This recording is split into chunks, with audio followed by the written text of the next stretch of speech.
salaamaaleykum wa rahmatullahi wa barakaatuhu mbokk yi ñu ngi leen nuyu di leen ziar di leen ñaanal jàmm seen mbokk la Abou Jamil dafa am benn vidéo boo xamante ni mi ngi circulé ci réseaux sociaux yi mu nekk Oustaz Omar Diallo nga xamante ni ñi nga xamante dañ leen wax waa masala ñoom ñoo ko def ñu def ci benn croix pour wane ne li muy wax amul dafa am benn tomb nag buñ ci bëgg a leeral pour wane ne Oustaz Omar Diallo la ma doon wax loolu leer nañ la lu am la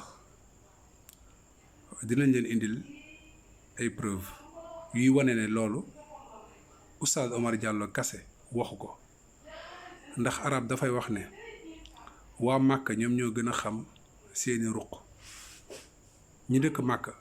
ñoom ñoo gën a xam seeni ruq te kii nii li yàlla subhaanahu wa taala di wax naan wa shahida shahidu min ahliha dafa seede ki nga xamante ni comme yent yàlla yusuf alayhi salaam ñun ñëpp xam nañ xista bi nga xamante ni soxna buur bi daf ko doon jéem a sàkku am koo xamante ni ci famille ndaw si la bokk mu seede benn seede li tax ñuy wax lii moom mooy keneen ki nga xamante ni moom moo wax lii Oustaz Omar Diallo wax li Oustaz Omar Diallo wax kooku mi ngi tudd Cheikh Nazar nga xamante ni moom moo nekk ndongaay Cheikh Ibn Baz rahimahullah wax na loolu léegi nañ leen tegal waxu Oustaz Omar Diallo ba pare su ko defee ñu teg waxu Cheikh Nazar ba pare nag ngeen déglu ko lépp koo xamante ni déggoo arab mën nga dem bu la mbir mi yitteelee nga dem ñu tarjamal la ko barakallahu fiikum wa jazakumullahu xeyran lii nag lu tax ñu koy def moom mooy këne dafa am ay yàqkat comme ñoom ñi def lii nii nekk ci Facebook bi wala ci WhatsApp bi nga xamante ni dañuy ñëw di attaquer suñu borom xam-xam yi suñu ustaas yi te ñoom liggéey bu am solo la ñuy def fii ci daawa bi ci Sénégal léegi nag booy yooyu wala ñooñu duñ leen seetaan xaw ma ay booy lañ wala ay mag lañ waaye duñ leen seetaan si yàq googu nga xamante ni ñu ngi koy jéem a yàq ci suñu borom xam-xam yi te ñoom ñu am fi benn njëriñ bu am solo waaw looloo tax ñuy def vidéo bii nii ñu ngi ko bismillah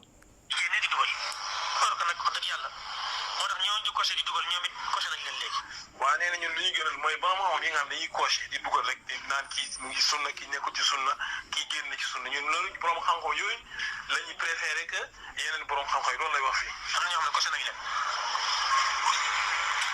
leen ki ñuy wax Cheikh Mouhamed Ibn Hadi al-Madkhali dafa attaqué borom xam bu ñuy wax Cheikh Ibrahim Ibn Amir ar-Ruhayli boo xam ni ñu ngi nekk ci jaam islamique bu di jàngale ci jàkka ji en même temps. waaw fii Cheikh Mouhamed Hadi al-Madkhali xafidahullahu taala moom lay wax ni moom lay sosal nii waaw kii nga xamante ne macha allah suñu dawra bi passé rek macha allah ñëwoon def kalima boo am solo maa ngi nasiha maa ngi laaj bi mbokk yëpp ñoom déglu ji waxu Cheikh Mouhamed Hadi al-Madkhali xafidahullahu taala maa ngi leen koy nasiha ngeen di déglu ko am na solo. waaw mbokk yi dégg ngeen ko nee na dafa sosal Cheikh Mouhamed bin Hadi al-Madkhali nee na daf koo sosal. yéen ko déggandoo léegi li ma leen waxoon bu leen ko fàtte ñi dëkk màkk ñoom ñoo gën a xam ruq ya fa nekk te même Cheikh Nazar bi nga xamante ni moom mooy ndongaay Cheikh Ibn Baz wax na lii Oustaz Omar Diallo wax loolu dinañ leen ko tegal. trop surtout ñi nga xam mooy taalibul ilm ñu déglu ko lu muy wax ci Cheikh bi. on est Sénégal 4 fois.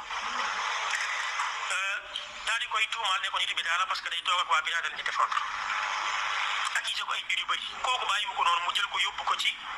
tribunal bu Médine mu ko tribunal bu Médine tribunal bi woo Cheikh Mouhamed pour mu indi ay preuve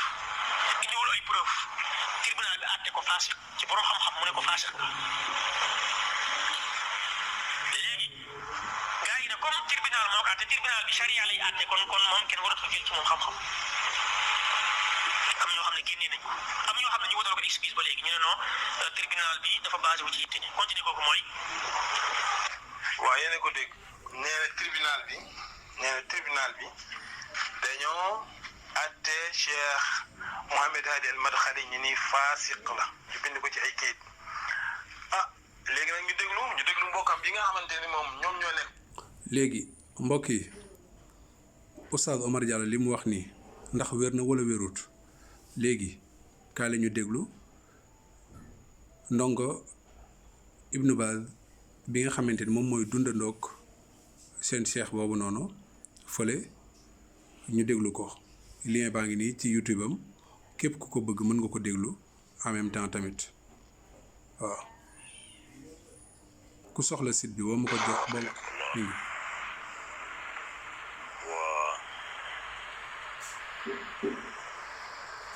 إن كانت هنالك من كلمة وجهها للإخوة والأبناء وطلاب العلم وعامة المسلمين في بلاد السنغال فأقول وبالله التوفيق. أنا أنصح الجميع بالحذر من المسمى بمحمد بن هادي المدخلي هذا القاذف الذي خالف منهج الإسلام الحق وخالف علماء السنة وحكم عليه القضاء بالمملكة العربية السعودية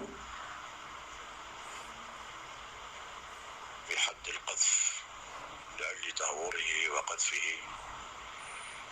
لمسلم بريء استحق هذه العقوبة مع مخالفته لأهل العلم وطعنه فيهم وتحزيبه للشباب حوله، ولذا استحق أن يصفه الإمام العلامة الربيع ويصف منهجه بأنه أخص من الحدادية. حذر منه وحذر من حزبه وحذر المسلمين من هذه الفتنة ووجه شباب الأمة بأخذ العلم عن الواضحين الذين يسيرون على المنهج السلفي الواضح. فأنصح الجميع بالسنغال بالحذر من هذا الرجل ومن حزبه الجديد، وأنصحهم أيضا بالحذر من هذه الدورة العلمية التي يشارك فيها هو وأعوانه من حزبه أو من المائعين الساكتين الذين لم يتقوا الله عز وجل في الأمة وسكتوا، بل ناصروا هذا الرجل بلا وجه حق وخالفوا علماءهم وخالفوا السلفيين. الإمام مالك الذي سميت به هذه الدورة يبرأ من أمثال هؤلاء ومن أمثال منهج هؤلاء المخالفين للمنهج السلفي الواضح. فهذه الدورة جمعت هذا الفتان ابن هادي وحزبه الجديد والمائعين، فالواجب أن يحذر منها. وقد كشفت هذه الدورة حقيقة هؤلاء،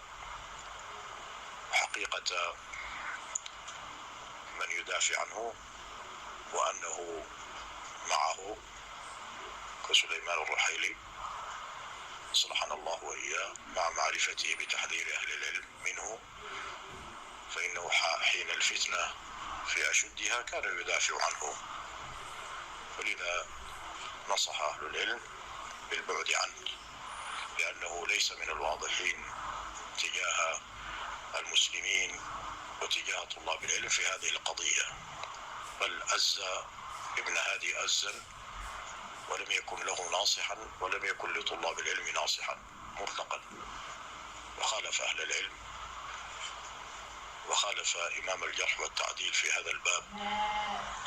الذي أقام الحجج والبراهين على ابن هادي. فهذا يؤكد بفضل الله ومنته، يؤكد سلامة توجيه الشيخ العلامة الربيع حفظه الله وتوجيه الشيخ العلامة الجابري حفظه الله وتوجيه من سار على طريقتهم من طلاب العلم الكبار، يؤكد سلامة ما هم عليه وسلامة ما قالوه في ابن هادي في من دافع عنه ممن انتسب إلى هذا العلم وإلى هذه الدعوة. فإن الانتساب إلى المنهج العلمي السلفي يحمل على قول الحق والصدع بالحق والنصيحة للمسلمين والمشي وراء علماء السنة الأكابر والمرجعية العلمية في هذا الباب. فابن هادي بحكم الله عز وجل عليه هو من الفساق ومن ساقط الشهادة، فلا يؤخذ عنه العلم ولا يقبل قوله ولا تقبل شهاداته، فكيف يرفع من شانه ويحشر في دورة باسم العلم وباسم الإمام مالك، والإمام مالك يبرأ من أمثال هؤلاء؟ كيف يحشر في هذا وكيف ينضم إليه هؤلاء؟ فهذا يدل على أنهم حزب واحد وعلى طريقة واحدة، فالواجب الحذر منهم. والواجب على أهل السنغال أن يحمدوا الله عز وجل على نعمة الإسلام والسنة، وأن يحمدوا الله أن وجدوا في بلادهم من ينصحهم بأهل العلم وبالسلفية الواضحة، وعلى الجميع أن يمشي وراء أكابر أهل العلم والفضل، وأن يتمسكوا بمنهج السلفي، وأن يبتعدوا عن أمثال هؤلاء الفتانين وهؤلاء الجاهلين الذين حذرنا منهم النبي صلى الله عليه وسلم حين قال صلى الله عليه وسلم: تعلموا العلم قبل أن يقبض، فإن الله لا يقبض العلم بقبض العلماء، وإنما لا يقبض العلم بقبض العلم ولا ينتزعه من قلوب العباد، وإنما يقبض العلم بقبض العلماء، حتى إذا لم يبقي عالما واحدا اتخذ الناس رؤوسا جهالا فضلوا وأضلوا، فسئلوا بغير علم فضلوا وأضلوا، أو كما قال صلى الله عليه وسلم. وهذا من علامات الساعة، إذا وسد الأمر إلى غير أهله فانتظر الساعة. الفاسق لا يؤخذ منه علم، فإذا جعل في دائرة العلم صار من توسيد الأمر إلى غير أهله. وصدق صلى الله عليه وسلم حينما قال: إن من أشراط الساعة أن يظهر الرويبضة. قالوا: وما الرويبضة يا رسول الله؟ قال: الرجل التافه الذي يكون في أمر العامة، أو كما قال صلى الله عليه وسلم. فنسأل الله العافية والسلامة، وأن يحفظنا جميعا بحفظه. هذا والله أعلم، وصلى الله وسلم على نبي محمد وآله وصحبه أجمعين. waa mbokk yi def naa leer na ci képp koo xamante ni bëgg nga dégg-dëgg lii la Oustaz Omar Diallo waxoon. cheikh bi sax yokku na ci yeneeni mbir yoo xamante ni dëggal na tamit li Oustaz Omar Diallo wax, wane ne kenn warta jëlee sax ci moom xam-xam, te tamit dañ ko war a moytandikuloo ndaw neeg yu demee noonu. lii nag li tax ñu koy def moom mooy que ne pour protéger suñu borom xam-xam yi, waaye ñun borom xam-xam bu nekk Arabie Saoudi wala Makka kon boog wala Maroc wala Sénégal wala Inde wala Pakistan wala fépp foo mënti nekk ci àdduna bi, ñun ngay dund manhaju salaf, kooku suñu borom xam-xam nga. waaye nag lii teggi tuuma la woon, foog ñu def ko pour su ko defee ndaw ñi wala ñenn ñi nga xamante ne xamuñu di gis ñii ci Facebook bi wala ci seen groupe WhatsApp bi wala feneen ak feneen, bañ ñu fëkk leen ci seen genre idée bi nga xamante ne moom lañu yor, nga xamante ne yàlla ñu yàlla musal ci réer. barakallahu fikum wa jazakumullahu xeyran. te nag di leen wax ne leen am na yeneen i firnde yoo xamante ni ak ay document ak ay firnde yoo xamante ni que ne yore nañ ko ci mbir mi Oustaz Omar Diallo waxoon. bu fekkee daf leen metti dëgg la waaw.